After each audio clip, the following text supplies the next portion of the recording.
بسم اللہ الرحمن الرحیم 12,000 یہودی بندر کیسے بن گئے؟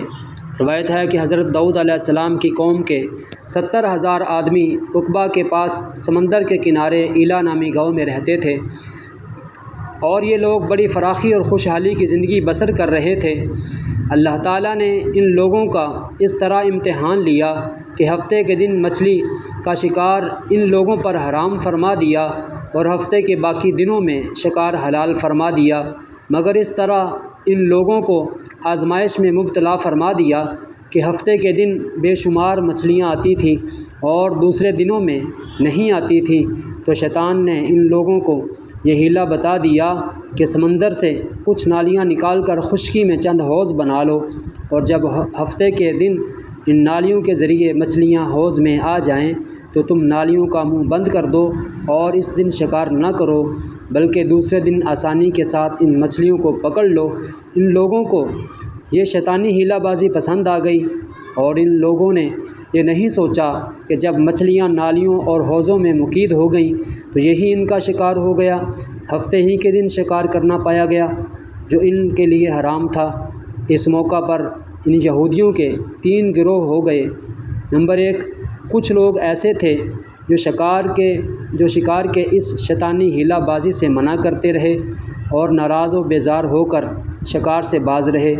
نمبر 2، اور کچھ لوگ اس کام کو دل سے برا جان کر خاموش رہے اور دوسروں کو منع نہ کرتے تھے، بلکہ منع کرنے والوں سے یہ کہتے تھے کہ تم لوگ ایسی قوم کو نصیحت کرتے ہو جنہیں اللہ تعالیٰ ہلاک کرنے والا یا سخت سزا دینے والا ہے۔ نمبر 3، اور کچھ وہ سرکش و نافرمان لوگ تھے جنہوں نے حکم خداوندی کو اعلانیہ مخالفت کی اور شیطان کی حیلہ بازی کو مان کر ہفتے کے دن شکار کر لیا اور ان مچھلیوں کو کھایا اور بیچا بھی۔ جب نافرمانوں نے منع کرنے کے باوجود شکار کر لیا تو منع کرنے والی جماعت نے کہا کہ اب ہم ان معصیت کاروں سے کوئی میل ملاپ نہ رکھیں گے۔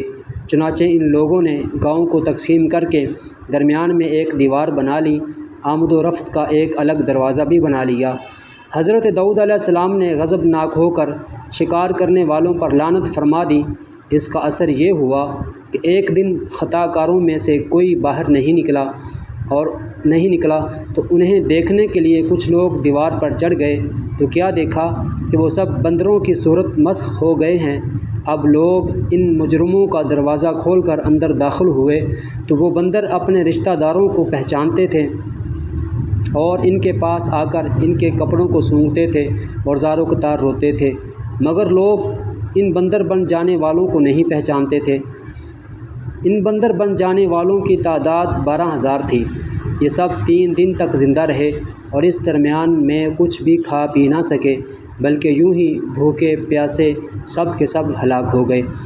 شکار سے منع کرنے والا گروہ ہلاکت سے سلامت رہا، اور صحیح قول یہ ہے کہ دل سے برا جان کر خاموش رہنے والوں کو بھی اللہ تعالیٰ نے ہلاکت سے بچا لیا۔ اس واقعہ کو اللہ تبارک و تعالیٰ نے قرآن مجید کی سورہ البقرہ میں بیان فرمایا۔ پارہ نمبر 1 سورہ البقرہ آیت نمبر 65۔ ترجمہ: بے شک ضرور تمہیں معلوم ہے کہ وہ جنہوں نے ہفتے میں سرکشی کی تو ہم نے ان سے فرمایا کہ ہو جاؤ بندر دھتکارے ہوئے۔ درس ہدایت: معلوم ہوا کہ شیطانی حیلہ بازیوں میں پڑھ کر اللہ تعالیٰ کے احکام کی نافرمانی کا انجام کتنا برا اور کس قدر خطرناک ہو جاتا ہے۔